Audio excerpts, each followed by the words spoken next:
तो हेलो दोस्तों, चलिए यूनिट 4 में हम लोग पहुंच चुके हैं। यहाँ पर हम लोग तुलनात्मक राजनीतिक विश्लेषण पढ़ेंगे, यानी कंपैरेटिव पॉलिटिकल एनालिसिस। तो चौथी यूनिट होने वाली है, बहुत महत्वपूर्ण यूनिट है। चलिए देर न करते हुए स्टार्ट करते हैं। तो approaches to the study of comparative politics, तुलनात्मक राजनीति के अध्ययन के उपागम। तो तुलनात्मक राजनीति, अर्थ एवं उपागम। तो तुलनात्मक राजनीति का आधार अरस्तू के चिंतन में ही विद्यमान है, जिन्होंने 158 देशों के संविधान का अध्ययन किया और पहली बार विभिन्न प्रकार की शासन प्रणालियों के बीच तुलना करने का प्रयास किया। अरस्तू ने इन 6 राजतंत्र, निरंकुश तंत्र, कुलीन तंत्र, गुट तंत्र, राज्य व्यवस्था एवं लोकतंत्र शासन प्रणालियों के बीच तुलना करते हुए यह बताने का प्रयास किया कि राजतंत्री शासन सर्वश्रेष्ठ है, जबकि पॉलिटी का शासन व्यवहारिक रूप में सर्वश्रेष्ठ है। मॉन्टेस्क्यू ने विभिन्न प्रकार की शासन प्रणालियों एवं भौगोलिक कारकों के बीच तुलना करने का प्रयास किया। मॉन्टेस्क्यू ने अपनी पहली पुस्तक द स्पिरिट ऑफ लॉज में यह अध्ययन किया। डी टॉकविले ने यह देखने का प्रयास किया कि अमेरिका जैसे लोकतांत्रिक देशों में स्वतंत्रता उपलब्ध है अथवा स्वतंत्रता के लिए चुनौती उत्पन्न हो रही है। परंपरागत उपागम के विकास का दूसरा चरण। तो तुलनात्मक राजनीति के विकास के दूसरे चरण में अनेक विचारकों का योगदान है, जिसमें जेम्स ब्राइस की पुस्तक का क्या नाम था, the modern democracies. James Bryce, the modern democracies 1921। Herman Finer, the theory and practice of modern government. The theory and practice of modern government 1949 में आती है। कार्ल जे फेडरिक, तो इनकी पुस्तक का क्या नाम है, the constitutional government and democracy 1968। The constitutional government and democracy. Robert Mitchell, इनकी पुस्तक का क्या नाम है, पॉलिटिकल पार्टीज। पॉलिटिकल पार्टी 1911 में आती है। Maurice Duverger, political parties, their organisation and activity in modern state 1954। फिर 20वीं शताब्दी के प्रारंभिक दशकों में तथा प्रथम एवं द्वितीय विश्व युद्ध के बीच में उपरोक्त विद्वानों के द्वारा विभिन्न पश्चिमी देशों की शासन प्रणालियों की तुलना की गई एवं इन्होंने इन देशों की संवैधानिक व्यवस्था के अध्ययन के आधार पर शासन के बीच तुलना करने का प्रयास किया। तुलनात्मक राजनीति के विकास के इस चरण में सरकार और संविधान की तुलना की गई, इसलिए इस उपागम को परंपरागत उपागम यानी ट्रेडिशनल या इंस्टीट्यूशनल लीगलिस्टिक अप्रोच का नाम दिया। संस्थागत वैधानिक उपागम का नाम दिया। परंपरागत उपागम यानी ट्रेडिशनल अप्रोच, तो इसमें क्या है, औपचारिक या वैधानिक, संस्थागत तो फॉर्मल, और लीगलिस्टिक इंस्टीट्यूशनल। तो औपचारिक या वैधानिक उपागम संविधानों, सरकारों तथा उनकी संरचनाओं का तुलनात्मक अध्ययन है। यह विभिन्न देशों के संविधानों के अध्ययन के माध्यम से विभिन्न निमित्ताओं की जांच करता है और तथा उसके सैद्धांतिकरण का प्रयास करता है। तुलनात्मक राजनीति के जिन विद्वानों ने इस औपचारिक या वैधानिक उपागम के अध्ययन के रूप में प्रयुक्त किया, इस वैधानिक, औपचारिक और वैधानिक उपागम को अध्ययन के रूप में प्रयुक्त किया, उनमें विल्सन, डायसी जैसे विद्वान उल्लेखनीय हैं। समकालीन विचारकों में कार्टर, जॉन हर्ज, न्यूमैन जैसे लोगों का नाम उल्लेखनीय है। सामान्यतः 19वीं सदी को संविधान का युग यानी एज ऑफ कॉन्स्टिट्यूशन कहा गया तथा अनेक नए राज्यों ने अपने संविधानों का निर्माण किया। कमियां क्या थी? औपचारिक वैधानिक उपागम की अनेक आधारों पर आलोचना की गई, क्योंकि आलोचकों के अनुसार तुलनात्मक राजनीति के इस उपागम में संविधान एवं संस्थाओं के अध्ययन पर बल दिया गया, जबकि सामाजिक, आर्थिक एवं मनोवैज्ञानिक कारकों की उपेक्षा की गई। जैसे ब्रिटेन में सैद्धांतिक रूप से संसद सर्वोच्च है, किंतु व्यवहारिक रूप में ऐसा नहीं है। ऐतिहासिक उपागम यानी हिस्टोरिकल अप्रोच। तुलनात्मक राजनीति के ऐतिहासिक अप्रोच के समर्थकों में या जिन विचारकों ने इस उपागम का प्रयोग किया, उनमें अरस्तु, Montesquieu, Hegel, Marx, Henry Maine, James तथा मकाइवर हैं। उदाहरण के लिए हीगल के विचारों में राज्य के विकास का ऐतिहासिक उल्लेख मिलता है तथा हीगल ने एशियाई राज्यों एवं पश्चिमी राज्यों के मध्य अंतर बताया। उन्होंने जर्मनी राज्य राष्ट्र को सर्वश्रेष्ठ कहा। ऐतिहासिक उपागम के समर्थक राजनीतिक संस्थाओं के विकास पर अपना बल प्रदान करते हैं। सिवाइन ने भी तुलनात्मक राजनीति के अध्ययन के लिए इतिहास के अध्ययन को अपरिहार्य माना। कमियां क्या रही? तो ऐतिहासिक उपागम के संबंध में सबसे बड़ी समस्या यह है कि इसे विभिन्न विद्वान विभिन्न रूपों में एक्सप्लेन करते हैं तथा आलोचकों के अनुसार अतीत पर ज्यादा बल देकर वर्तमान को ठीक प्रकार से नहीं समझा जा सकता है। तीसरा, क्षेत्र उपागम यानी रीजनल अप्रोच, एरिया अप्रोच या रीजनल अप्रोच। तो मैक्रेडिस के अनुसार जिन क्षेत्रों में विभिन्न देशों के मध्य की संस्कृतियों में समानता विद्यमान होती है, वहां राजनीतिक संस्थाओं की तुलना करना आसान है। क्षेत्र उपागम द्वितीय विश्व युद्ध के बाद अत्यधिक लोकप्रिय हुआ, क्योंकि द्वितीय विश्व युद्ध के बाद यूएसए और यूएसएसआर दोनों महाशक्तियों ने इन क्षेत्रों में अपने प्रभाव के विस्तार का प्रयत्न किया। पश्चिमी विद्वानों ने अनेक गैर पश्चिमी समाजों के अध्ययन का प्रयत्न किया। उदाहरण के लिए डेविस ने लैटिन अमेरिकी क्षेत्रों का अध्ययन किया, मैकीन ने दक्षिण पूर्वी एशियाई क्षेत्रों का अध्ययन किया, एंडरसन ने यूरोपीय क्षेत्र का अध्ययन किया, जबकि हरारी ने मध्य पूर्व पश्चिमी एशिया का अध्ययन किया। कमियां क्या थी? तो आलोचकों के अनुसार एक भौगोलिक क्षेत्र में या भौगोलिक निकटता देशों के मध्य या राजनीतिक व्यवस्थाओं के मध्य समान ऐतिहासिक, सांस्कृतिक या नजातीय समानता स्थापित नहीं होती। समस्या समाधान उपागम यानी प्रॉब्लम सॉल्विंग अप्रोच। तो तुलनात्मक राजनीति के परंपरागत उपागम में अनेक समस्याओं को उठाया गया तथा उनके अंतर संबंध के अंतर पर बल दिया गया, जैसे लोकतंत्र और आर्थिक नियोजन के मध्य संबंध की समस्या की जांच करना, संघीय व्यवस्था और दूषणात्मक विधायिका की जांच करना। यह उल्लेखनीय है कि समस्या समाधान उपागम में औपचारिक संस्थाओं के अध्ययन पर ही बल दिया गया तथा इन संस्थाओं में अध्ययन के द्वारा सुधार एवं पुनर्गठन का भी समर्थन किया गया। जैसे इंग्लैंड के लॉर्ड सभा में सुधार की अनुशंसा की गई तथा प्रकारात्मक यानी प्रोसीजरल रिप्रेजेंटेशन का सुझाव दिया गया। कमियां व्यवहारिक, सामाजिक एवं आर्थिक परिप्रेक्ष्यों को देखे बिना संस्थागत समस्या को नहीं समझा जा सकता। फिर संस्थात्मक या प्रकारात्मक अप्रोच यानी प्रोसीजरल या इंस्टीट्यूशनल अप्रोच। तो तुलनात्मक राजनीति के इस उपागम में संस्थाओं एवं उनके द्वारा संपादित प्रकार्यों के अध्ययन पर बल दिया गया। यहाँ संस्था का अभिप्राय व्यवहार के द्वारा स्थापित एकरूपता है, जबकि प्रकार का तात्पर्य संस्थाओं के द्वारा संपादित कार्य है। तुलनात्मक राजनीति का यह उपागम 1930 के दशक से अत्यधिक लोकप्रिय हुआ। इसके अध्ययन में Herman Finer, Karl Friedrich, Maurice Duverger तथा केसी वियर के नाम उल्लेखनीय हैं। तुलनात्मक राजनीति का परंपरागत उपागम मूलतः वर्णनात्मक है, डिस्क्रिप्टिव है, व्याख्यात्मक है तथा यह विश्लेषणात्मक नहीं है, तो ये एक्सप्लेनेटरी नहीं है। तो कुल मिला के डिस्क्रिप्टिव है, एक्सप्लेनेटरी या एनालिटिकल नहीं है। इसमें ना किसी परिकल्पना का निर्माण किया गया और ना ही उसे प्रमाणित करने का प्रयत्न किया गया। परंपरागत उपागमों की कमी, तो ट्रेडिशनल जो अप्रोचेज हैं उनके ड्रॉबैक्स क्या रहे, इनको देखते हैं। तो मैक्रेडिस ने अपनी रचना the study of comparative government 1968 में परंपरागत उपागम की निम्नलिखित खामियों को उजागर किया। कौन कौन सी? पहला, तुलनात्मक राजनीति के परंपरागत उपागम में मूलतः पश्चिमी राजनीतिक व्यवस्थाओं के अध्ययन पर मूल बल दिया गया है। इस अध्ययन में पश्चिमी समाजों के ही सांस्कृतिक व्यवस्था को स्वीकार किया गया और गैर लोकतांत्रिक राजनीतिक व्यवस्थाओं को त्रुटिपूर्ण माना गया।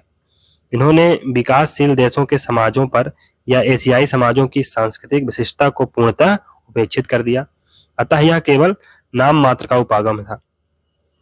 दूसरा, तुलनात्मक राजनीति का परंपरागत उपागम मूलतः औपचारिक था यानी फॉर्मल था। इसमें सरकार की औपचारिक संस्थाओं के विश्लेषण पर मूल बल दिया गया। गैर राजनीतिक कारकों फॉर एग्जाम्पल सामाजिक एवं आर्थिक कारकों की उपेक्षा की गई। अतः तुलनात्मक राजनीति का परंपरागत उपागम व्यवस्थित और वैज्ञानिक नहीं था, क्योंकि राजनीतिक प्रक्रियाओं के अध्ययन की उपेक्षा की गई। परंपरागत अध्ययन की कमियों को दूर करने के लिए तुलनात्मक राजनीति के आधुनिक उपागम का निर्माण हुआ। इसमें राज्य एवं सरकार के बीच तुलना करने के बजाय राजनीतिक दलों के बीच तुलना पर बल दिया गया था तथा राजनीतिक प्रक्रिया के व्यवहारिक कार्य की तुलना पर प्रमुख बल दिया गया।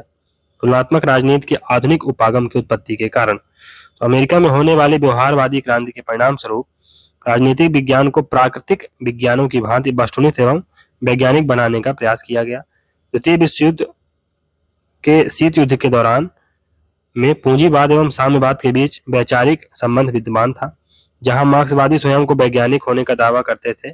इसके विरोध में American political science association APSA ने व्यवहारवादी उपागम के माध्यम से स्वयं को वैज्ञानिक रूप में प्रस्तुत किया। परिणामस्वरूप तुलनात्मक राजनीति में के आधुनिक उपागम का जन्म हुआ। तुलनात्मक राजनीति के आधुनिक उपागम तो modern approaches of traditional politics. America में होने वाली व्यवहारिक क्रांति यानी बिहेवियरल रिवोल्यूशन के परिणाम स्वरूप राजनीति विज्ञान को प्राकृतिक विज्ञानों की भांति वस्तुनिष्ठ एवं वैज्ञानिक बनाने का प्रयास किया गया। द्वितीय विश्व युद्ध के शीत युद्ध के दौर में पूंजीवाद और साम्यवाद के बीच वैचारिक संबंध विद्यमान था, जहां मार्क्सवादी स्वयं को वैज्ञानिक होने का दावा करते थे। तो ये वही तो फिर से आ गया। तो यहाँ तक तुम लोगों ने पढ़ ही लिया था। चलिए, इसमें तुलनात्मक राजनीति के आधुनिक उपागम का आधार रॉबर्ट मिशेल और मॉरिस डुबर्जर की रचनाओं में विद्यमान है, जिन्होंने संविधान एवं सरकारों की तुलना के बजाय दलीय प्रणाली की तुलना पर ध्यान दिया। परंतु आधुनिक उपागम का प्रभावी विकास द्वितीय विश्व युद्ध के बाद देखा गया। इसमें Roy C Macridis the study of comparative government 1966, Harry Eckstein a perspective on comparative politics Harry Eckstein, फिर David Apter, Almond and Powell the political development. तुलनात्मक राजनीति के आधुनिक उपागम में राज्य एवं सरकार के बीच तुलना करने के बजाय राजनीतिक व्यवस्थाओं के बीच तुलना करने का प्रयास किया गया। माइकल कार्टिस तो ने कंपैरेटिव गवर्नमेंट एंड पॉलिटिक्स 1968 नामक रचना लिखी। तुलनात्मक राजनीति के आधुनिक उपागम में राज्य एवं सरकार के बीच तुलना करने के बजाय राजनीतिक व्यवस्थाओं के बीच तुलना करने का प्रयास किया गया है। तुलनात्मक राजनीति के आधुनिक उपागम में विकासशील देशों के समाजों पर विशेष बल दिया गया है। इसलिए डेविड कोलमैन, आलमंड एवं बर्बा ने विकासशील देशों में भारत, श्रीलंका एवं लैटिन अमेरिकी देशों के अध्ययन पर बल दिया, जिससे तुलनात्मक राजनीति के एक समग्र एवं व्यवस्थित दृष्टिकोण का विकास हो सके। इन्होंने संविधान के अध्ययन के बजाय शासन प्रणालियों के व्यवहारिक कार्यकरण फंक्शन पर बल प्रदान किया। डेविड ईस्टन ने आगत निर्गत यानी इनपुट आउटपुट तथा आलमंड एवं पावेल ने संरचनात्मक कार्यात्मक दृष्टिकोण यानी स्ट्रक्चरल फंक्शनल अप्रोच से राजनीतिक व्यवस्था के बीच तुलना करने का प्रयास किया, और इन्होंने अपने विचारों को सभी राजनीतिक व्यवस्थाओं की तुलना के लिए समान रूप से उपयोगी माना।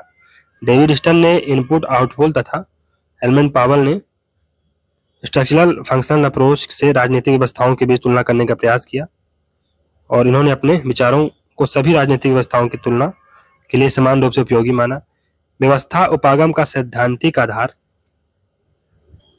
तो व्यवस्था उपागम यानी सिस्टम्स अप्रोच का सैद्धांतिक आधार लुडविग बर्टलाम्फी ने दिया, जो एक जीव वैज्ञानिक थे। इन्होंने समान व्यवस्था सिद्धांत के निर्माण का प्रयास किया। तो जनरल सिस्टम थ्योरी को इन्होंने बनाने का प्रयास किया। व्यवस्था सिद्धांत यानी सिस्टम अप्रोच व्यवहारिक क्रांति का परिणाम है। व्यवस्था उपागम की मूल मान्यताएं निम्नलिखित हैं। नंबर 1, समग्र अध्ययन पर बल दिया जाना चाहिए, न कि खंड या भाग के अध्ययन को महत्वपूर्ण माना जाना चाहिए। व्यवस्था सिद्धांतकारों के अनुसार समग्र अध्ययन के अवयवों के योग से अधिक है। समग्र अध्ययन उसके अवयवों के योग से अधिक है।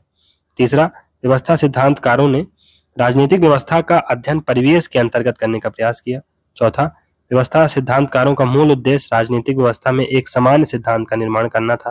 पांचवा, व्यवस्था सिद्धांत का सामाजिक विज्ञानों में प्रयोग दो विचारों की देन मानी जाती है, बॉर्निस लॉ, मेलिनोवस्की एवं रेडक्लिफ ब्राउन। यह मूलतः एंथ्रोपोलॉजी विषय से जुड़े हुए थे। छठवां, व्यवस्था सिद्धांत का राजनीति विज्ञान में व्यापक रूप में प्रयोग अंतरराष्ट्रीय राजनीति में मार्टन कॉपलान के द्वारा किया गया। तो इंटरनेशनल पॉलिटिक्स या इंटरनेशनल रिलेशन में मार्टन कॉपलान ने, आगे हम पढ़ेंगे इसको 5वीं यूनिट में आई थिंक, मार्टन कॉपलान के बारे में, उनका सिस्टम अप्रोच कैसे उन्होंने यूज किया इंटरनेशनल रिलेशन को एक्सप्लेन करने के लिए।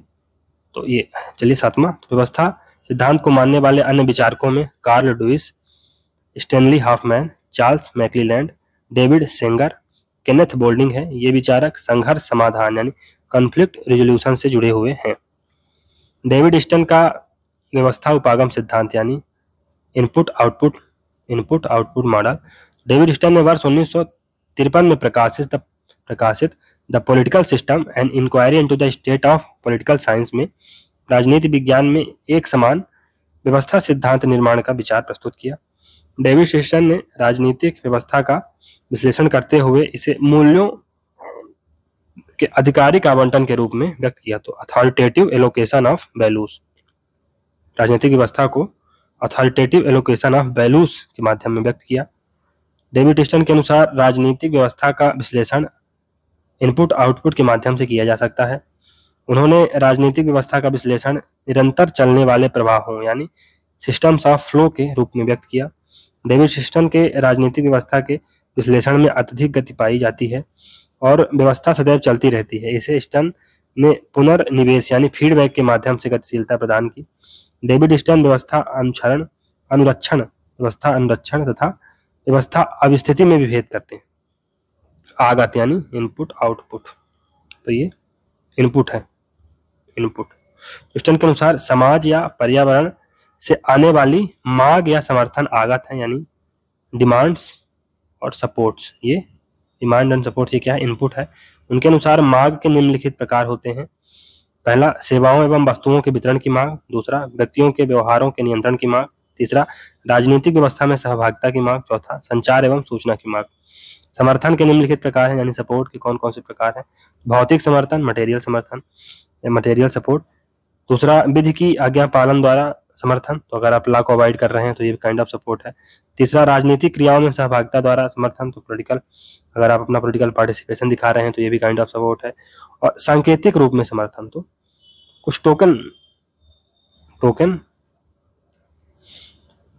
सपोर्ट होता है। फॉर एग्जाम्पल, आप किसी गवर्नमेंट की पॉलिसीज का लाभ ले रहे हैं तो ये काइंड ऑफ सांकेतिक समर्थन है। फिर आउटपुट, निर्गत का अभिप्राय राजनीतिक व्यवस्था के निर्णयों एवं क्रियाओं से है। पुनर्निवेशन यानी फीडबैक, पुनर्निवेशन के निम्नलिखित कार्य होते हैं। नंबर 1, राजनीतिक व्यवस्था द्वारा पर्यावरण से राजनीतिक सूचना प्राप्त की जाती है। दूसरा, इसके माध्यम से राजनीतिक व्यवस्था अपने कार्यों के लिए समर्थन प्राप्त करती है। तीसरा, व्यवस्था के प्रति संभावित खतरों को भी टाल देती है।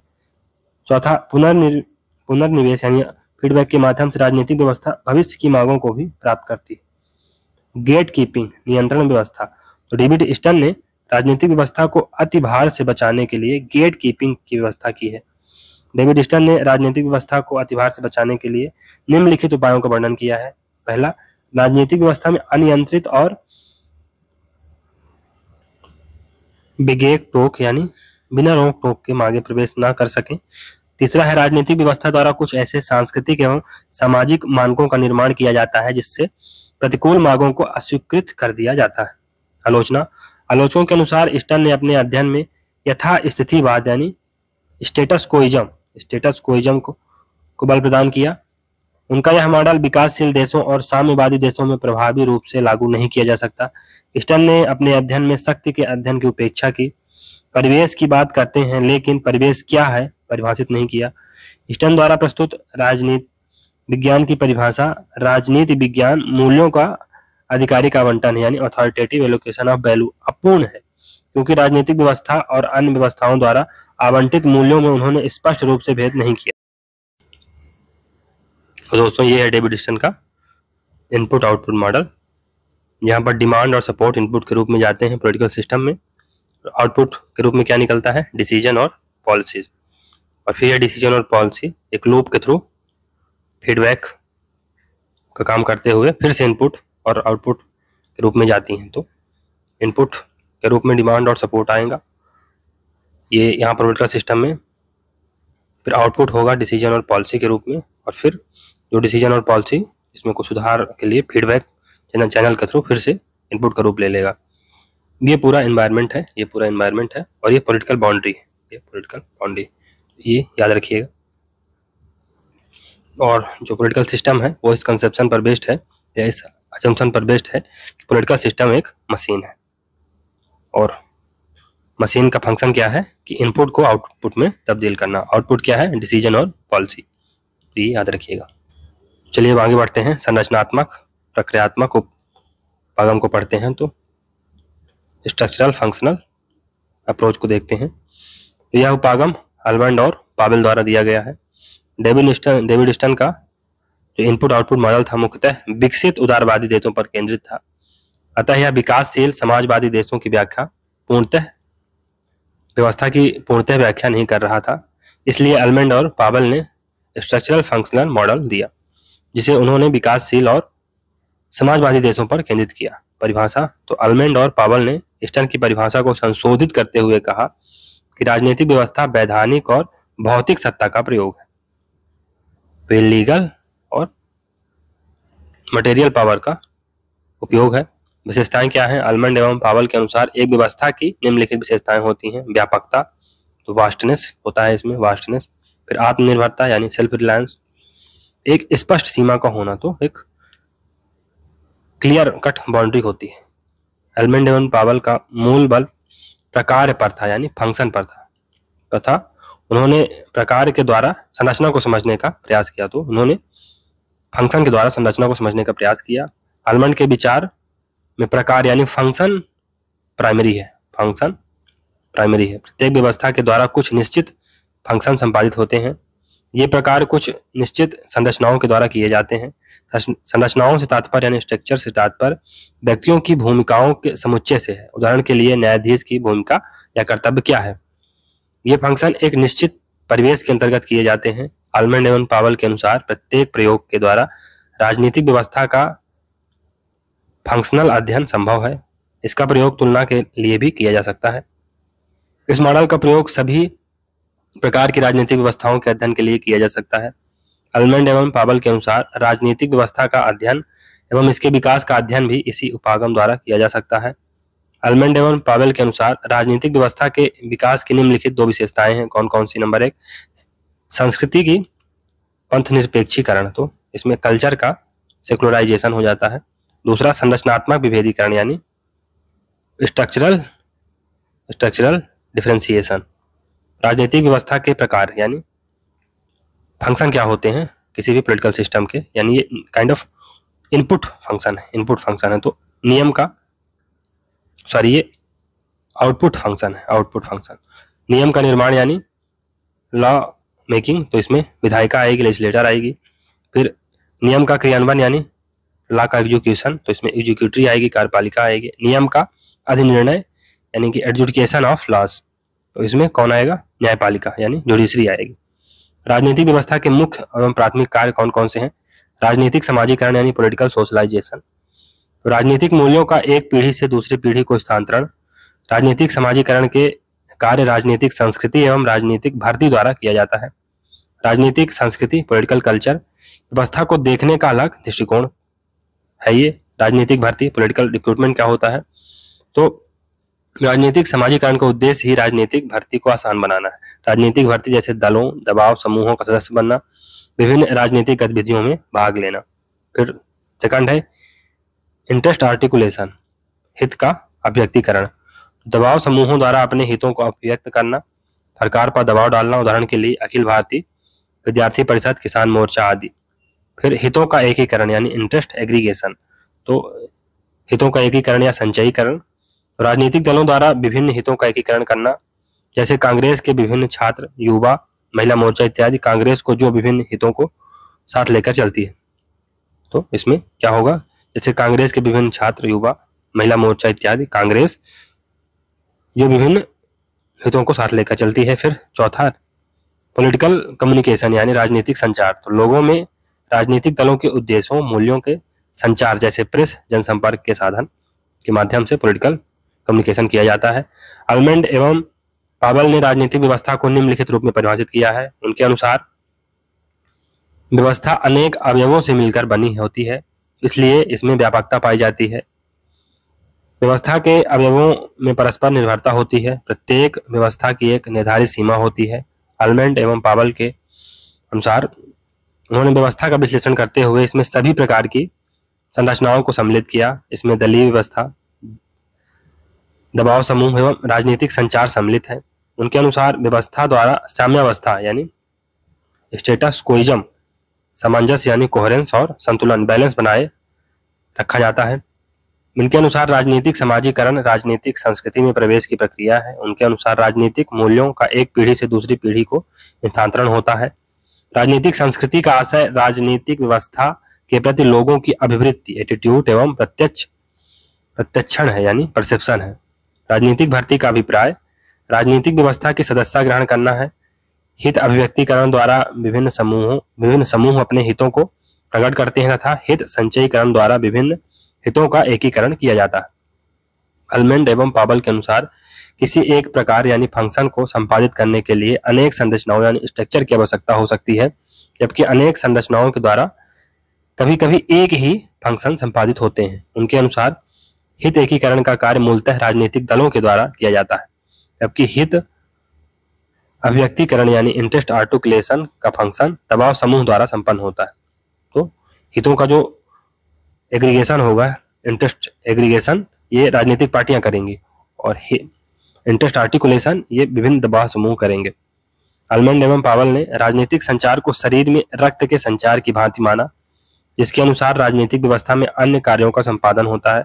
समाज एवं राजनीतिक व्यवस्थाओं के मध्य सूचनाओं का आदान प्रदान किया जाता है व व्यवस्था के विभिन्न भागों में भी सूचना का प्रवाह किया जाता है। अल्मंड ने उपरोक्त प्रकारों पर मूल बल दिया है। तो उनके अनुसार जो इनपुट फंक्शन होते हैं का महत्व सेकेंडरी है। प्रत्येक निम्नलिखित इनपुट फंक्शन सम्मिलित हैं। सॉरी, ये आउटपुट है, निर्गत यानी आउटपुट। तो उनके अनुसार जो निर्गत प्रकार हैं या निर्गत जो आउटपुट फंक्शन है उनका जो महत्व है वो सेकेंडरी है। इसमें निम्नलिखित इनपुट शामिल हैं। कौन कौन से इनपुट फंक्शन शामिल हैं? नियम निर्माण यानी लॉ मेकिंग, दूसरा नियम अनुप्रयोग या क्रियान्वयन तो लॉ एग्जीक्यूशन, और तीसरा लॉ या नियम अधिनिर्णय यानी लॉ एडजुडिकेशन। उपरोक्त आउटपुट फंक्शन सरकारी व्यवस्थाओं द्वारा संपादित होते हैं। उनके अनुसार पाश्चात्य समाजों में भी ये सभी प्रकार के अत्यंत व्यवस्थित रूप में संपादित होते हैं। तो पाश्चात्य समाजों में भी ये सभी फंक्शन अत्यंत व्यवस्थित रूप में संपादित होते हैं। यद्यपि उन्होंने माना कि सभी प्रकार की व्यवस्थाओं में आधुनिकीकरण यानी मॉडर्नाइजेशन एवं परंपरावाद ट्रेडिशनलाइजेशन का तत्व विद्यमान होता है, किंतु पश्चिमी समाजों में ये कार्य अत्यंत विशेषीकृत रूप में संपादित होते हैं। अल्मंड एवं पावेल के अनुसार राजनीतिक व्यवस्था के मूल प्रकार, तो किसी भी पॉलिटिकल सिस्टम के मेन फंक्शन कौन कौन से हैं? परिवर्तन यानी चेंज, तो आगत का निर्गत में परिवर्तन यानी इनपुट का आउटपुट में परिवर्तन, क्षमता यानी एबिलिटी या कैपेसिटी, राजनीतिक क्षमता यानी पॉलिटिकल कैपेसिटी। तीसरा है व्यवस्था को बनाए रखना, अनुरक्षित करना, तो स्टेटस कोइज्म। उन्होंने स्ट्रक्चरल फंक्शनल अप्रोच के अंतर्गत राजनीतिक क्षमता पर विशेष बल दिया। उनके अनुसार व्यवस्था की क्षमता का निर्धारण निम्नलिखित अवयवों से निर्धारित होता है। पहला, दोहनकारी क्षमता, जिसके द्वारा व्यवस्था के संसाधनों का दोहन यानी टैक्स किया जाता है। फिर दूसरा, नियंत्रणकारी क्षमता, जिसके द्वारा व्यक्ति एवं समूहों के व्यवहारों का नियंत्रण होता है। तीसरा, वस्तुओं एवं सेवाओं के वितरण की क्षमता। तीसरा, सांकेतिक एवं अनुक्रियाशील क्षमता, व्यवस्था में परिवर्तन के साथ ही बदलाव। तो उनके अनुसार राजनीतिक व्यवस्था के समक्ष अनेक चुनौतियां भी उत्पन्न होती हैं, जैसे राष्ट्र निर्माण की चुनौती, दूसरा राजनीतिक सहभागिता, तीसरा वस्तुओं एवं सेवाओं का वितरण। आलोचना क्या है? पहली आलोचना है कि आलोचकों के अनुसार अल्मंड एवं पावेल का तुलनात्मक व्यवस्था विश्लेषण पश्चिमी राजनीतिक व्यवस्था का विश्लेषण प्रतीत होता है। विशेषकर उन्होंने अमेरिकी राजनीतिक व्यवस्था को एक मॉडल के रूप में प्रस्तुत करने का प्रयास किया है। इनके माध्यम से अन्य राजनीतिक व्यवस्थाओं का विश्लेषण प्रभावकारी नहीं है। दूसरा, अल्मंड एवं पावेल ने संरचनात्मक प्रकारात्मक उपागम पारसस जैसे समाजशास्त्रियों से ग्रहण किया है एवं पारसस ने व्यवस्था के विश्लेषण को केंद्रीय माना है, जबकि अल्मंड एवं पावेल ने व्यवस्था के विश्लेषण के बजाय फंक्शन यानी सिस्टम के विश्लेषण के बजाय फंक्शन के विश्लेषण पर मूल बल दिया है, यानी प्रकारों के विश्लेषण पर मूल बल दिया है। फिर अल्मंड एवं पावेल ने जिन 7 फंक्शन का उल्लेख किया है उनका स्पष्ट विभाजन करना कठिन है। इन्होंने जो आउटपुट फंक्शन होते हैं पर पर्याप्त बल नहीं दिया। इनके अध्ययन में पुनर्निवेश यानी फीडबैक का भी वर्णन नहीं है। निष्कर्ष क्या है कि इन्होंने फंक्शनल आधार पर तुलनात्मक राजनीति में नए मॉडल के विकास का प्रयत्न किया। इन्होंने डेविड स्टन की विसंगतियों को दूर करते हुए राजनीतिक व्यवस्था को वैधानिक सत्ता या शक्ति के बाध्यकारी प्रयोग के रूप में चित्रित किया। उन्होंने पहली बार सामाजिकरण व राजनीतिक संस्कृति जैसी संकल्पनाओं का प्रयोग किया। आलमंड एवं पावेल तथा स्टन की तुलना। तो आलमंड एवं पावेल ने स्टन की तुलना में राजनीतिक व्यवस्था का ज्यादा प्रभावी विश्लेषण किया। आलमंड एवं पावेल ने राजनीतिक एवं संस्कृति का अत्यधिक प्रभावी प्रयोग किया, जबकि स्टन के विचार में यह संकल्पना अनुपस्थित है। स्टन के व्यवस्था विश्लेषण में पुनर्निवेश यानी फीडबैक के कारण गतिशीलता पाई जाती है, जबकि आलमंड एवं पावेल का विश्लेषण मूलतः फंक्शनल है। तो यह दोस्तों आलमंड एवं पावेल का स्ट्रक्चरल फंक्शनल अप्रोच। तो इसमें दोस्तों ये पॉलिटिकल सिस्टम है, पॉलिटिकल सिस्टम जहां पर 4 इनपुट और 3 आउटपुट होते हैं। तो ये पूरा स्ट्रक्चर है। तो 4 इनपुट कौन कौन से हैं? पॉलिटिकल सोशलाइजेशन, जिसे स्कूल और फैमिली के द्वारा किया जाता है, पॉलिटिकल सोशलाइजेशन। पॉलिटिकल रिक्रूटमेंट, तो इसमें पॉलिटिकल पार्टीज आती हैं, प्रेशर ग्रुप्स आते हैं, तो इसके माध्यम से पॉलिटिकल रिक्रूटमेंट होता है। पॉलिटिकल कम्युनिकेशन, तो मास मीडिया के माध्यम से किया जाता है। इंटरेस्ट आर्टिकुलेशन ये प्रेशर ग्रुप्स करते हैं, और इंटरेस्ट एग्रीगेशन ये पॉलिटिकल पार्टीज करती हैं। फिर आउटपुट मॉडल में रूल मेकिंग होती है, तो ये पार्लियामेंट द्वारा की जाता है। रूल एजुकेशन या रूल एजुकेशन ये एग्जीक्यूशन ये एग्जीक्यूटिव के द्वारा होता है, और रूल एजुकेशन ये जुडिशरी के द्वारा होता है। तो ये महत्वपूर्ण फंक्शन है। तो 4 इनपुट और 3 आउटपुट, ये बाउंड्री है और ये इन्वायरमेंट है। हालांकि इसमें फीडबैक दिया हुआ है, लेकिन फीडबैक का सिस्टम सर की किताब में हम लोगों ने पढ़ा था कि आलमंड एवं पावेल में फीडबैक उतना प्रभावी नहीं है। तो ये कंसेप्चुअल डायग्राम है स्ट्रक्चरल एवं फंक्शनल अप्रोच का। तो अब संचार सिद्धांत यानी कम्युनिकेशन थ्योरी को पढ़ते हैं। तो साइबरनेटिक्स शब्द यूनानी भाषा से लिया गया है, जिसका अभिप्राय आगे बढ़ना होता है। नॉर्बर्ट वीनर एवं रॉस एसबे इसके प्रमुख प्रतिपादक हैं।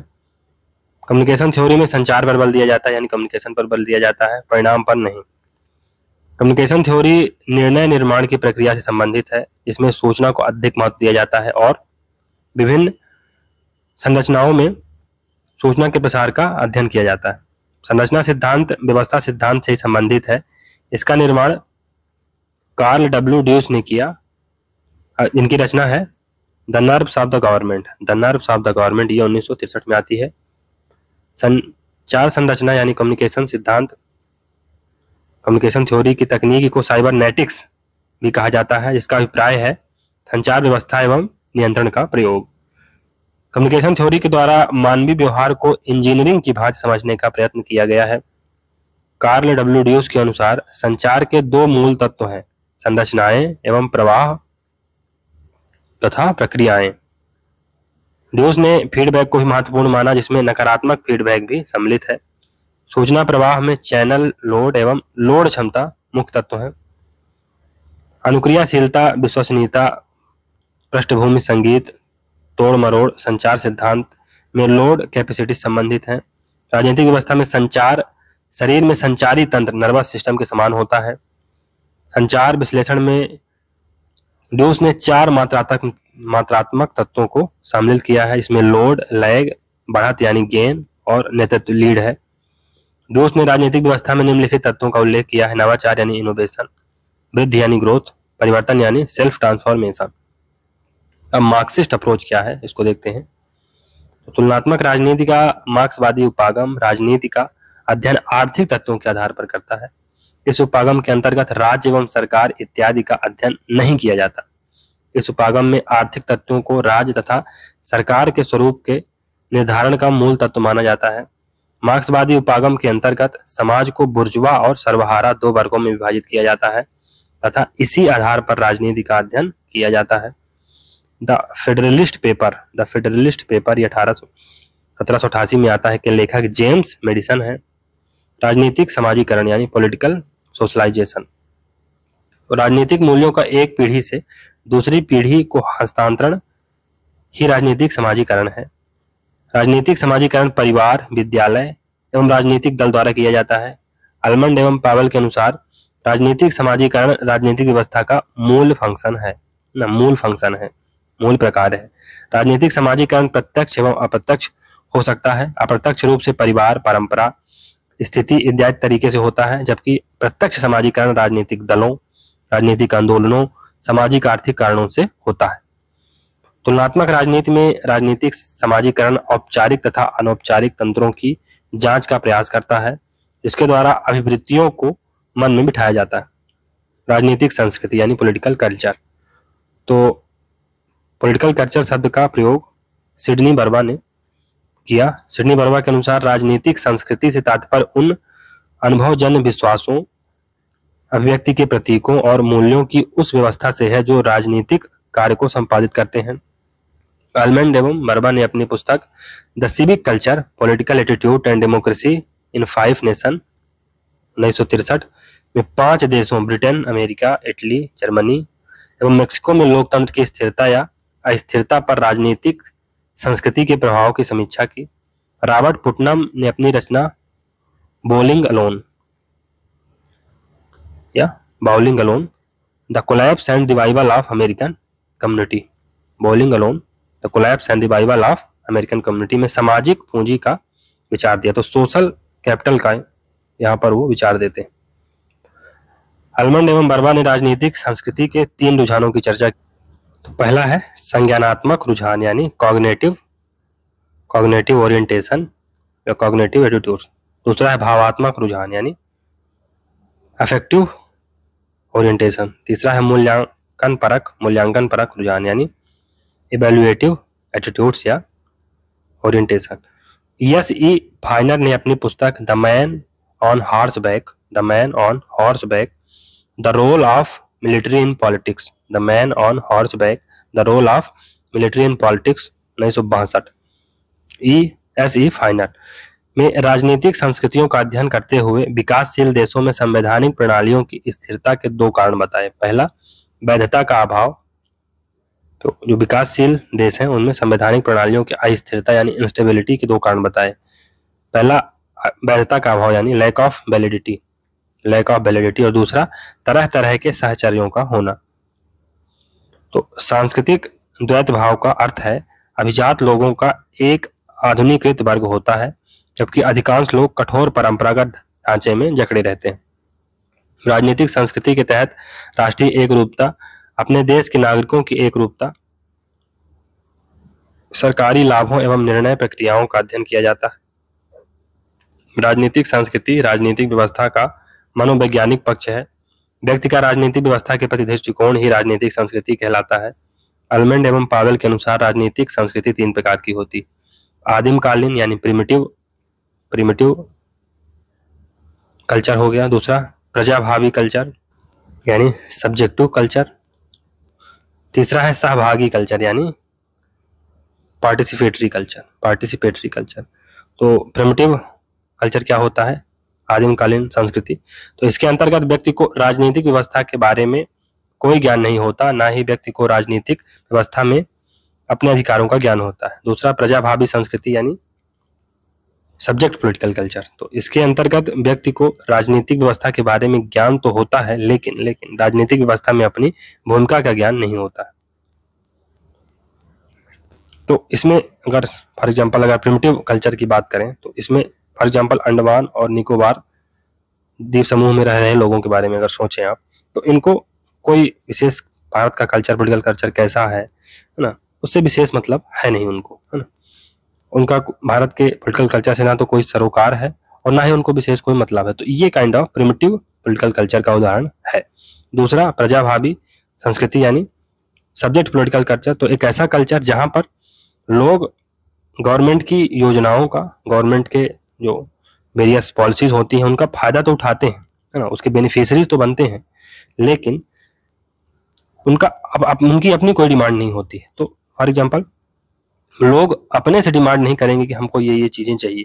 सरकार अपने से कोई चीज दे तो ठीक है, बाकी लोग अपने से डिमांड नहीं करेंगे। हालांकि वो इसके बेनिफिशियरी तो बनेंगे, लेकिन उनकी भूमिका का ज्ञान क्या है ना, वो सरकार को किस तरह मोबिलाइज कर सकते हैं, इसका उनको पता नहीं है। तो भारत में जो पॉलिटिकल कल्चर था अभी तक मतलब लगभग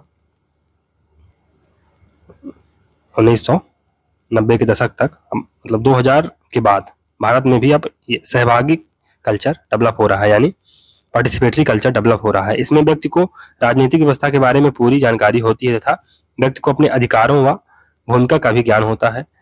आलमंड एवं बारबा ने नागरिक कल्चर यानी सिविक कल्चर का विचार दिया, जो सहभागी संस्कृति एवं प्रजाभावी कल्चर का मिला जुला रूप होता है।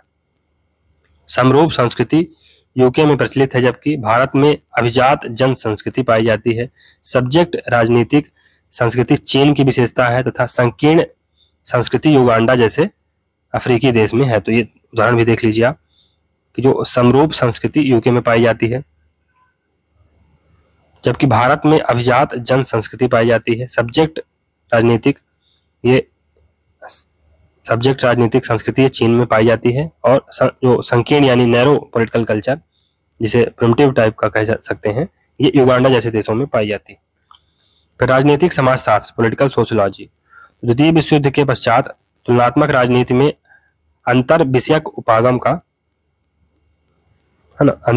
उपागम पर बल दिया गया, जो मूलतः व्यवहारवादी क्रांति का परिणाम था। अंतर विषयक उपागम के माध्यम से विषयों के मध्य कृत्रिम विभाजन के बजाय उनमें अंतर निर्भरता एवं अंतर संबंध पर बल दिया गया। राजनीतिक समाजशास्त्र इसी प्रवृत्ति का परिणाम है। राजनीति द्वारा समाज कैसे प्रभावित होता है तथा समाज किस प्रकार राजनीति को प्रभावित करता है, इसी का अध्ययन राजनीतिक समाजशास्त्र में किया जाता है। राजनीतिक समाजशास्त्र एवं समाज की राजनीति के मध्य अंतर स्पष्ट पाया जाता है। समाज की राजनीति के अंतर्गत राज्य राजनीति को सामाजिक कार्यों पर निर्भर माना जाता है, और इसमें राजनीति की स्वतंत्रता एवं स्वायत्तता को महत्व नहीं दिया जाता। मैक्स वेबर के अनुसार सामाजिक संबंधों में शक्ति एवं प्रभुत्व का अध्ययन करना ही राजनीतिक समाजशास्त्र है। इसके अंतर्गत राजनीतिक व्यवहार, राजनीतिक समाजीकरण और सामाजिक व्यवहार के अध्ययन पर बल दिया जाता है।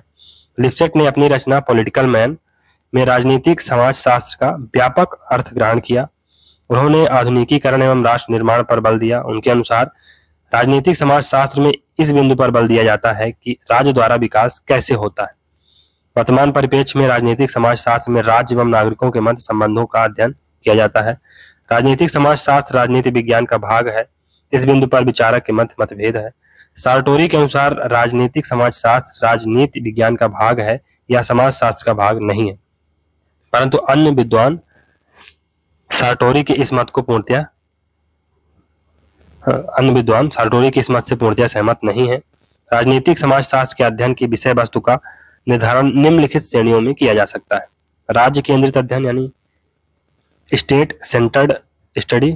तो ग्रीर और ओरलेंस के अनुसार राजनीतिक समाजशास्त्र के अंतर्गत राज्य की संरचना, वैधता, राजनीतिक सहभागिता, प्रतिनिधित्व, आर्थिक विकास एवं राजनीतिक परिवर्तन का अध्ययन किया जाता है। इसलिए राजनीतिक समाजशास्त्र राज्य एवं सरकार के अध्ययन से संबंधित है।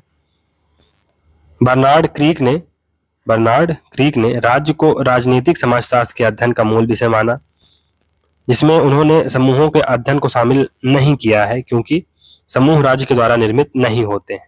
शक्ति केंद्रित अध्ययन यानी पावर सेंटर्ड स्टडी। तो एंड्रू एफ्रॉट के अनुसार राजनीतिक समाजशास्त्र का अर्थ व्यापक है। इसका संबंध केवल राज्य से ही नहीं अपितु सभी प्रकार की सामाजिक व्यवस्था में सत्ता एवं शक्ति का वितरण तथा शक्ति की प्रक्रिया का अध्ययन किया जाता है। इसमें समूह, परिवार, शैक्षणिक संस्थाएं, सरकारी एवं राजनीतिक संस्थाएं भी सम्मिलित हो सकती हैं। इसके अनुसार राजनीतिक समाजशास्त्र के अध्ययन की विषय वस्तु को निम्नलिखित भागों में विभाजित किया जा सकता है। पहला, राजनीतिक संरचना यानी पॉलिटिकल कल्चर, पॉलिटिकल स्ट्रक्चर, सामाजिक वर्ग, जाति, हित समूह, विशिष्ट वर्ग, नौकरशाही एवं राजनीतिक दल।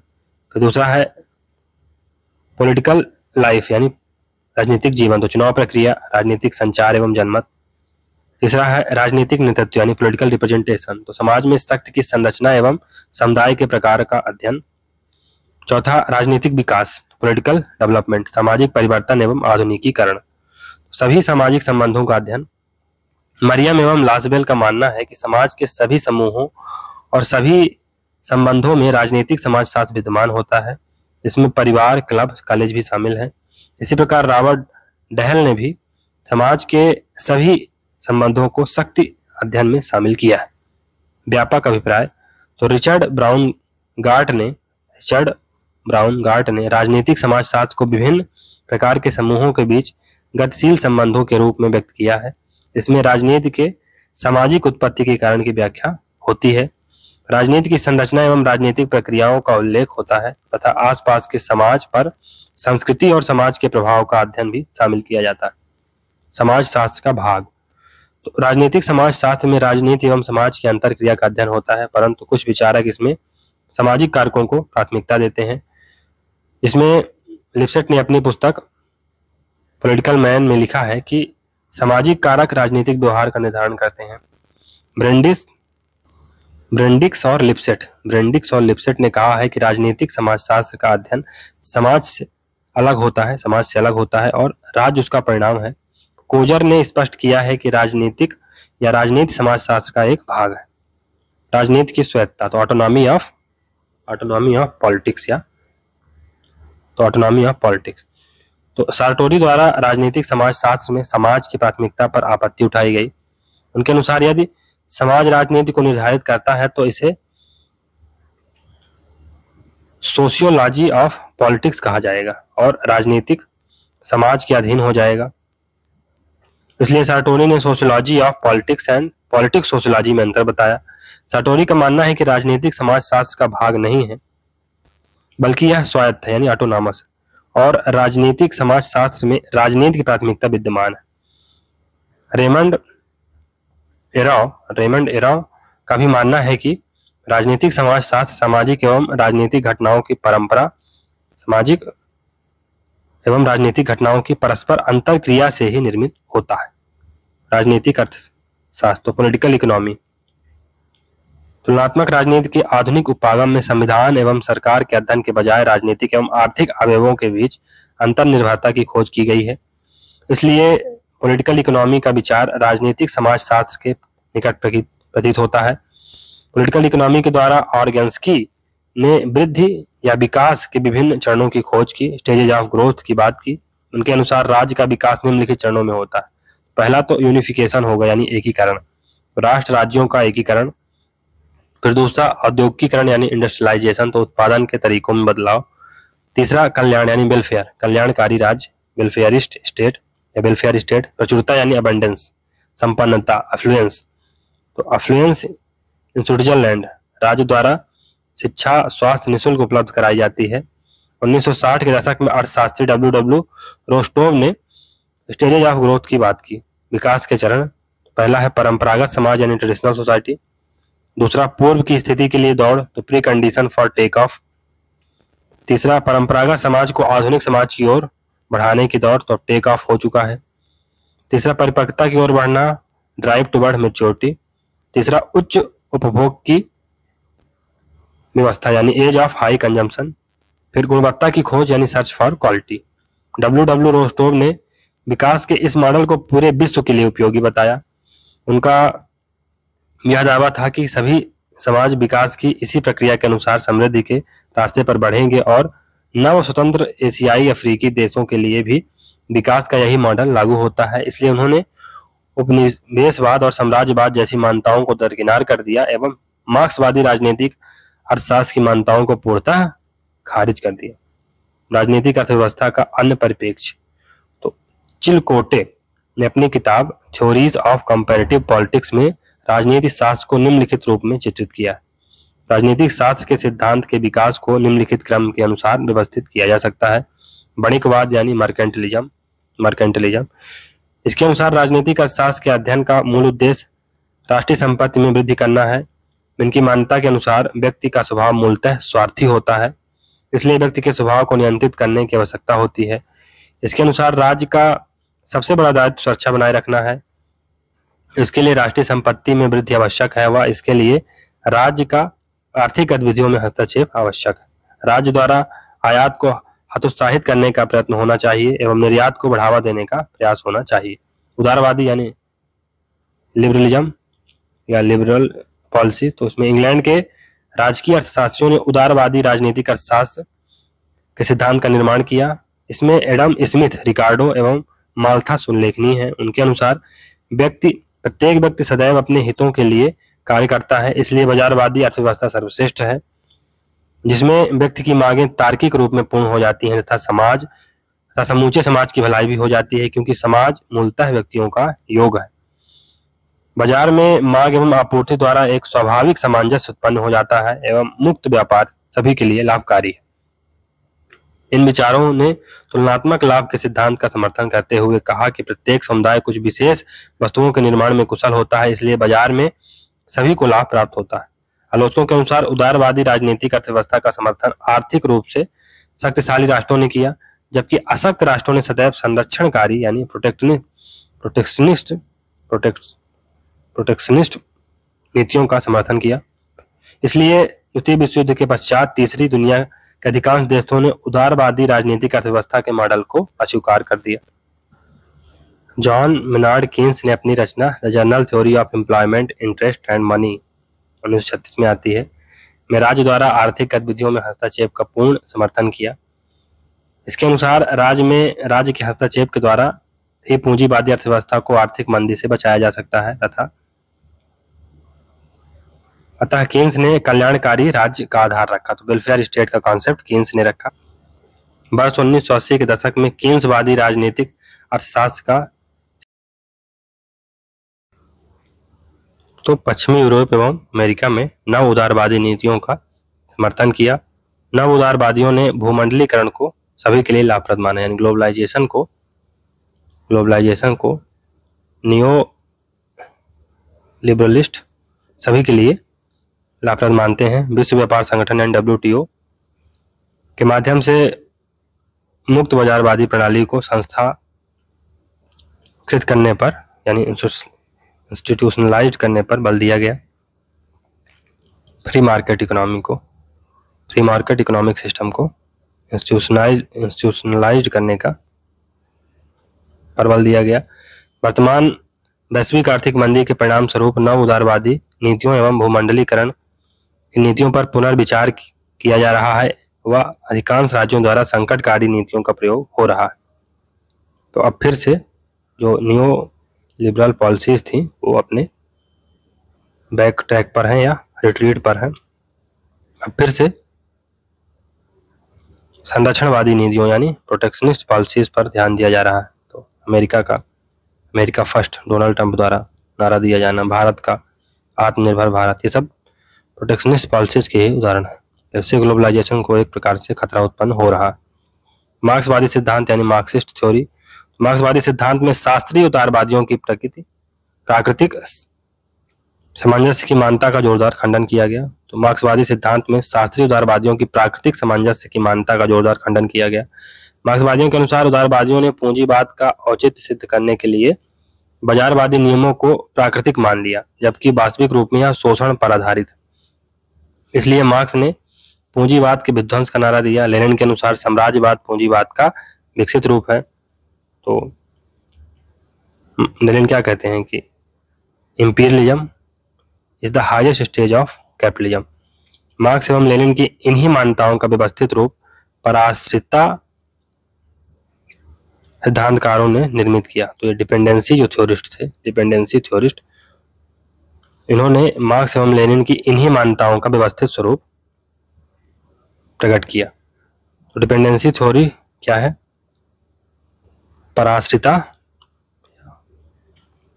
डिपेंडेंसी थ्योरी के मूल प्रतिपादक रॉल प्रेविस है। इनके अनुसार लैटिन अमेरिका जैसे तीसरी दुनिया के देशों के अल्प विकास का मूल कारण इन देशों में पूंजीवाद का अभाव है। इसलिए प्रेविस ने इन देशों में स्वतः पूंजीवाद के विकास का नारा दिया।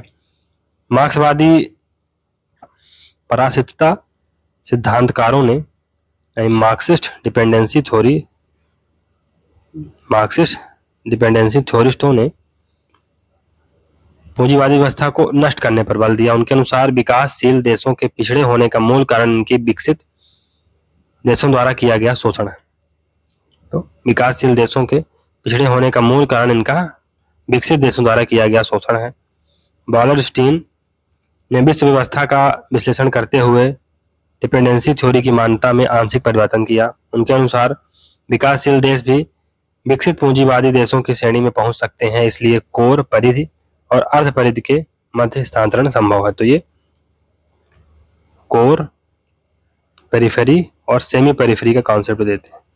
कोर कंट्रीज कौन हो जाती हैं? कोर कंट्रीज वेस्टर्न कंट्रीज हैं, for example European union, USA. Dependency या कि ये पेरिफेरी कंट्री हैं वो कौन सी हो जाएंगी? तो ये अफ्रीकन कंट्रीज हो गई, है ना, एशियन कंट्रीज कुछ हो गई, तो मेनली अफ्रीकन कंट्री। और सेमी पेरिफेरी, तो सेमी पेरिफेरी ऐसी कंट्रीज होती हैं जो अभी अभी विकसित हुई हैं, फॉर एग्जांपल चाइना, इंडिया। तो ये सेमी पेरिफेरी हैं और ये शॉक ऑब्जर्वर का काम करती हैं, आगे पढ़ेंगे।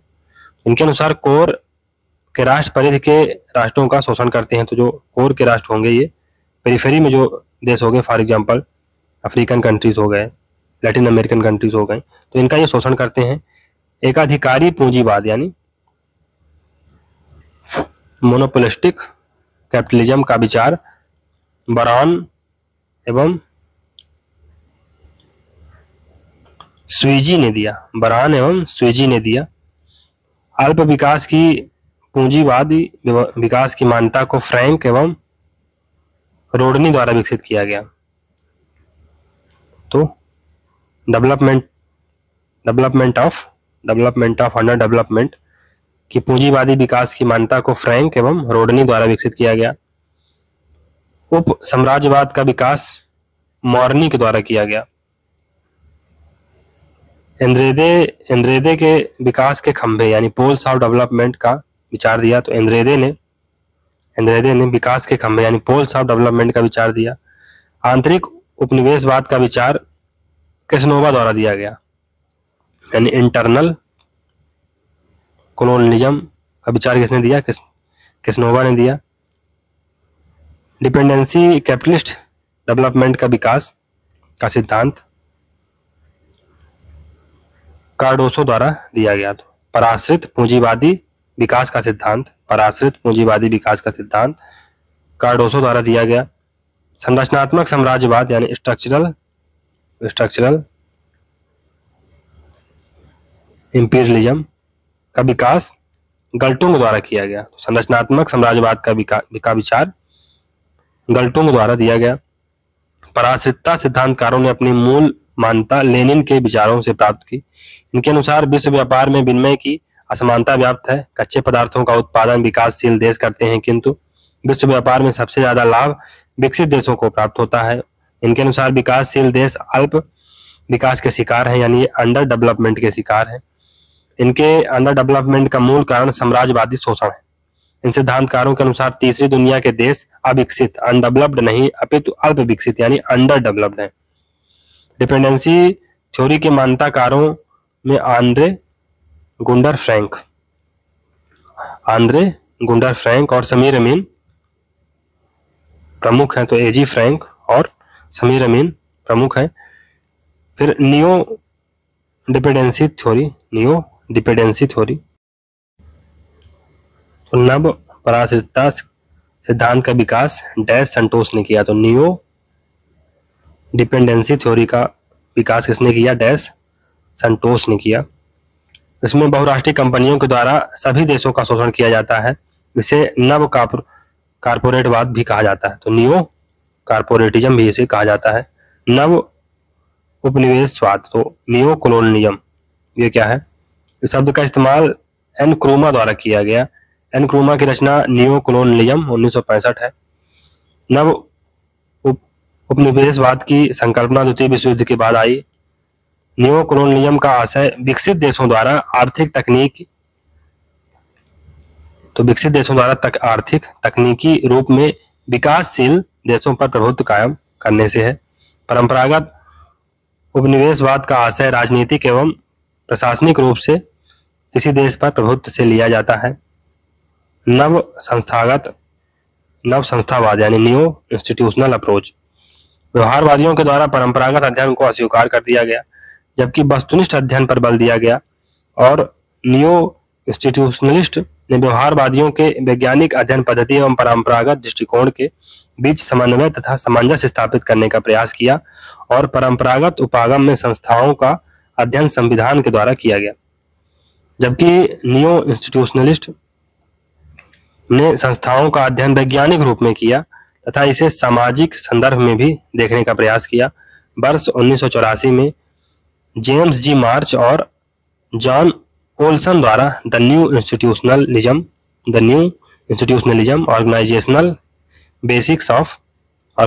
बेसिक ऑफ पॉलिटिक्स नामक पेपर प्रकाशित किया गया। उनके अनुसार संस्थाओं को बेहतर समझने के लिए व्यक्ति के व्यवहार का अध्ययन आवश्यक है।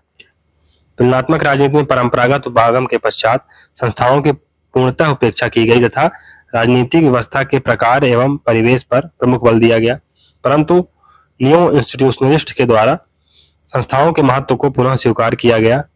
इसके 3 प्रकार हैं। रेशनल चॉइस थ्योरी यानी तार्किक चयन का सिद्धांत, तो इसके प्रतिपादक मैंकुर ओल्सन।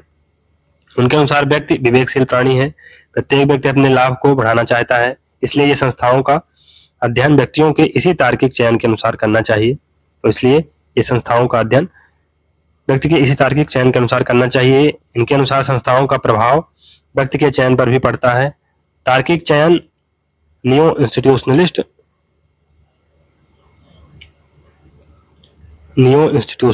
मार्केट इकोनॉमिस्ट से प्रभावित है। तो तार्किक चयन नव संस्थावादी बाजारवादी अर्थशास्त्रियों से प्रभावित है और अर्थव्यवस्था का प्रयोग करके इन्होंने व्यक्ति एवं संस्थाओं के मध्य नए संबंधों की तलाश की। सांस्कृतिक नव संस्थावाद यानी कल्चरल न्यू इंस्टीट्यूशनलिज्म, तो इसके अनुसार संस्थाओं की समझ के लिए समाज, संस्कृतियों एवं मूल्यों की समझ आवश्यक है। इसलिए इनका मानना है कि व्यक्तियों का व्यवहार इन मूल्यों एवं संस्कृति से प्रभावित होता है।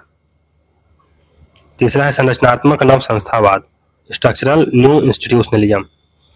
तुलनात्मक राजनीति में गैर मार्क्सवादियों के द्वारा राज्य जैसी संरचनाओं को महत्व दिया गया। इसमें थेडा स्कॉक पॉल ने राज्य की संरचना की व्याख्या करते हुए कहा कि क्रांति उन देशों में हो सकती है जहां राज्य की शक्तियां कमजोर हैं। उनके अनुसार 1991 में यूएसएसआर का विघटन हो गया क्योंकि वहां राज्य की संरचना कमजोर हो गई थी, जबकि इसी दौरान चीन में साम्यवादी शासन बना रहा और चीन में राजनीतिक संरचनाएं अत्यधिक शक्तिशाली थीं।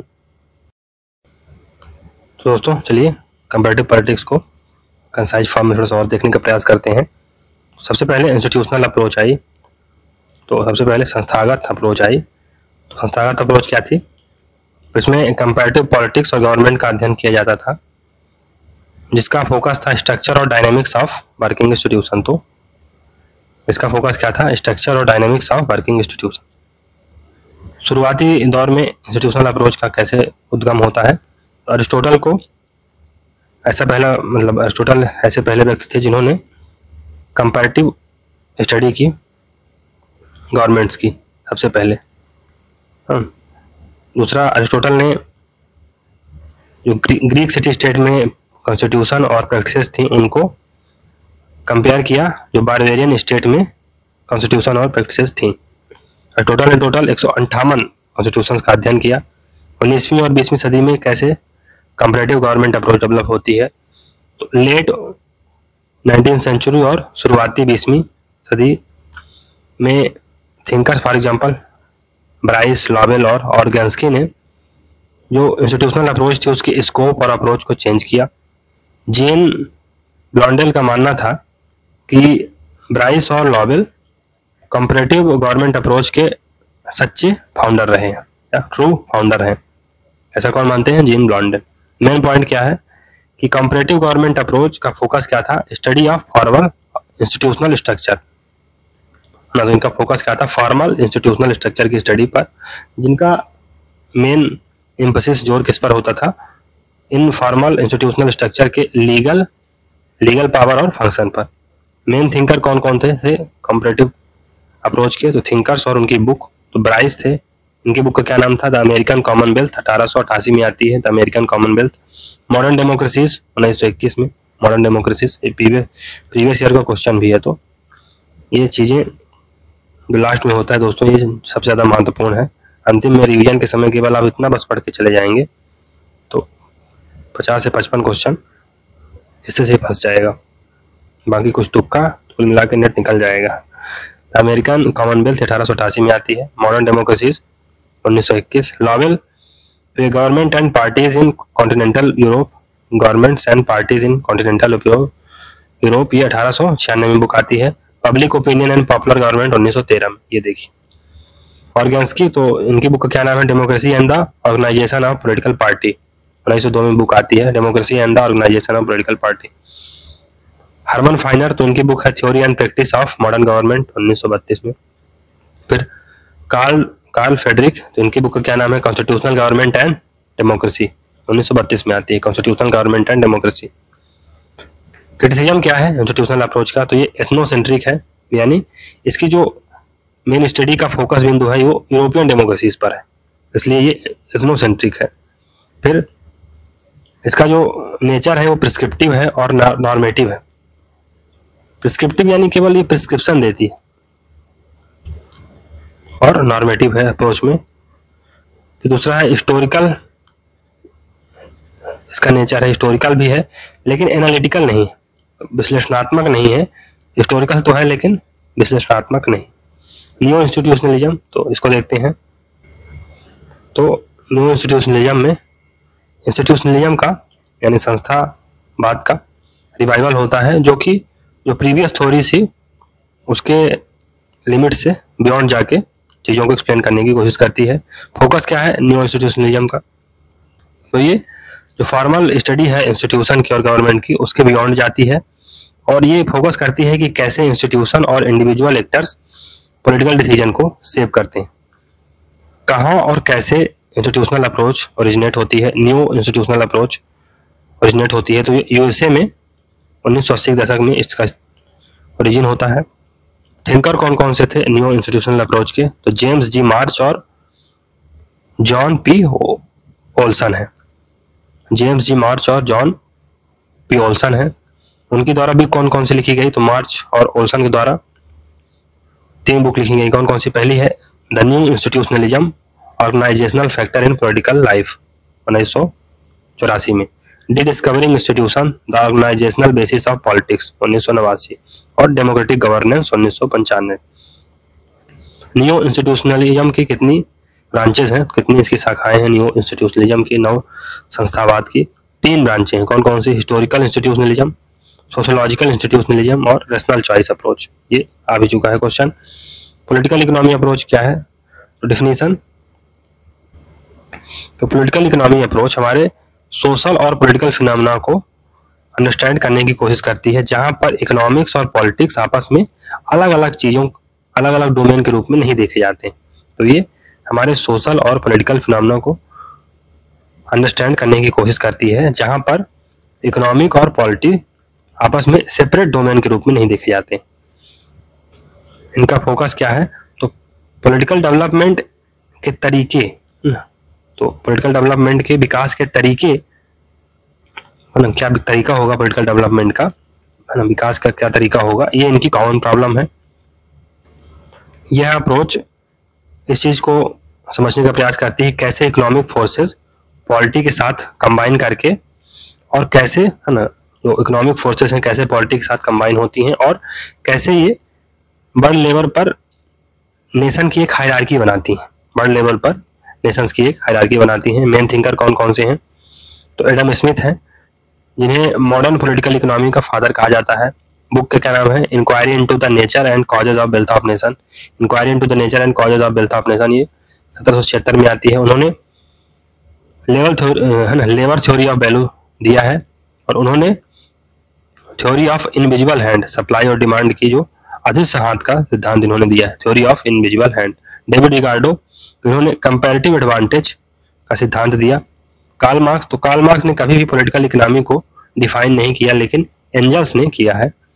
तो कार्ल मार्क्स ने कभी भी पॉलिटिकल इकोनॉमी पर कोई थ्योरी नहीं डेवलप की, लेकिन उन्होंने पॉलिटिकल इकोनॉमी पर क्रिटिक जरूर लिखा, क्रिटिक ऑफ पॉलिटिकल इकोनॉमी उन्होंने जरूर दिया, जहां पर उन्होंने एडम स्मिथ को क्रिटिसाइज किया है। लेनिन, तो लेनिन ने इंपीरियलिज्म यानी साम्राज्यवाद को कैपिटलिज्म का हाईएस्ट स्टेज माना, और इंपीरियलिज्म को लेनिन मोनोपोली एकाधिकारवाद पूंजीवाद के समानार्थी मानते हैं।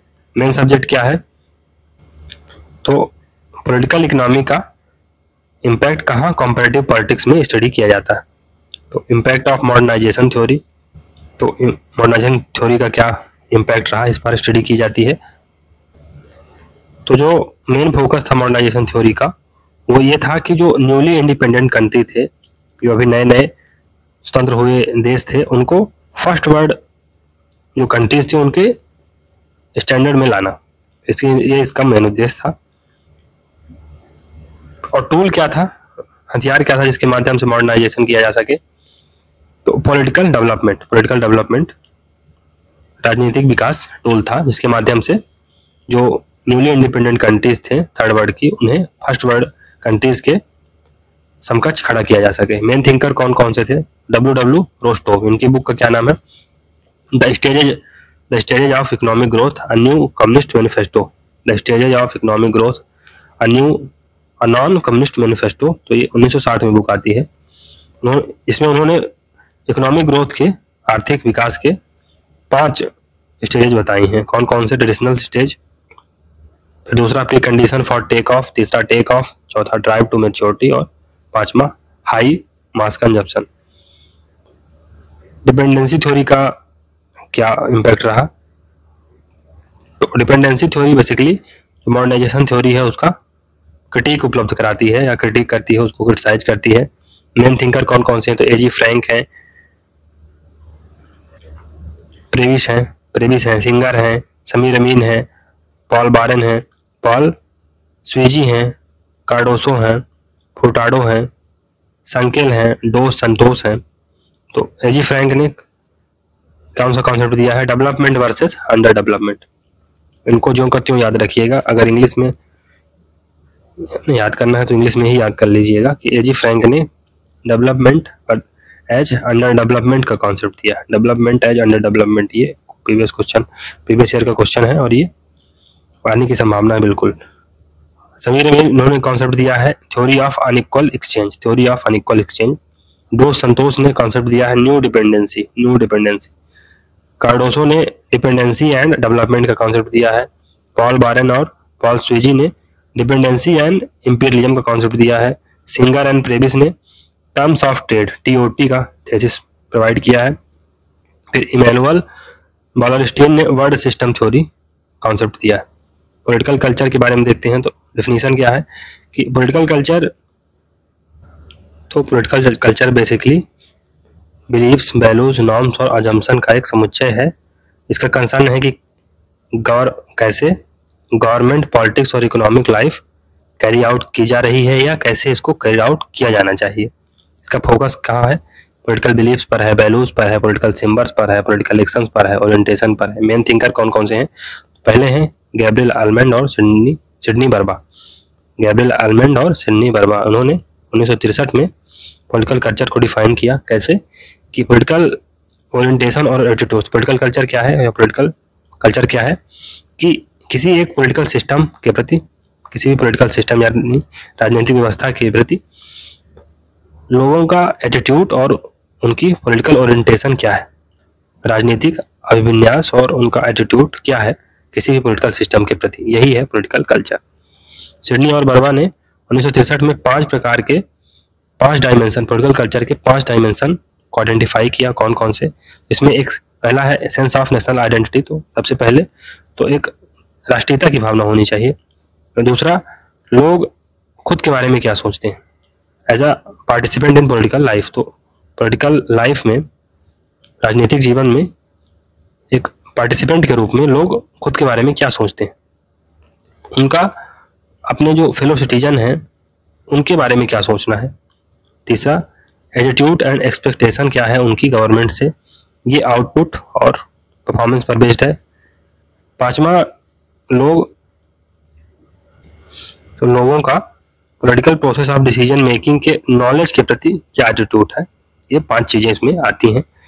बुक क्या थी, सिविक कल्चर, ये 1963 में बुक आती है सिविक कल्चर, आलमंड एंड बर्बा के द्वारा ये बुक लिखी गई थी। इसमें अल्मंड और वर्मा ने 5 देशों, जिसमें USA, Switzerland, West Germany, Italy शामिल हैं, कि मतलब वहाँ पर सर्वे कंडक्ट किया 1959 से 1960 के बीच में।